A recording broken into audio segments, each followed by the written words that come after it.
So ఏ side కొంటే better అంటారు land perfect గా? ఇప్పుడు ఒక 10 lakhs ఉంది, నేను 10 lakhs గురించే మాట్లాడి, కోట్లు కోట్లు ఉన్నారు ఎక్కడైనా కొనొచ్చు. 10 లక్షలు ఉన్న ఒక మధ్య తరగతి కుటుంబం వాళ్ళు ఏ సైడ్ ఇన్వెస్ట్ చేస్తే వాళ్ళకి రేపు పొద్దున అంటే లాంగ్ టర్మ్ లో 10 years కావచ్చు, 15 years కావచ్చు, ఫర్ ఎగ్జాంపుల్ 20 years కూడా కావచ్చు, బెస్ట్ రిజల్ట్స్ అనేవి వాళ్ళు చూడొచ్చు. ఈ సైడ్ ఆ సైడ్ అని కాకుండా హైదరాబాద్ ఒక 360 degrees మనం చూసుకున్నట్లయితే ఇంతకు ముందుకు మనకి ఇన్నర్ రింగ్ రోడ్ ఉంటుండే. ఇన్నర్ రింగ్ రోడ్ లో మనము ఇన్వెస్ట్మెంట్ చేసేటువంటి ఆపర్చునిటీ మిస్ చేసుకున్నాం. 15 years బ్యాక్ మనం చూసుకుంటే అవుటర్ రింగ్ రోడ్ అనేది ఒక మంచి గోల్డెన్ ఆపర్చునిటీ. కానీ ఈ రోజు చూసుకుంటే ఇన్నర్ అవుటర్ రింగ్ రోడ్ దగ్గర రేట్లు దాదాపు కలిసిపోయినాయి.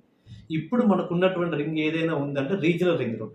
రీజనల్ రింగ్ రోడ్ కనుక మనకు 5 to 10 kilometers రేడియస్ లో కనుక మనం ప్లాన్ చేయగలిగితే తక్కువ బడ్జెట్ లో మనకి ఎక్కువ ల్యాండ్ రావడానికి స్కోప్ ఎక్కువగా ఉంటుంది. మీరు కోటీశ్వర్లు అవ్వడానికి ఏదైనా అవకాశం ఉంది అంటే RRR ఒకటే. So don't miss this opportunity.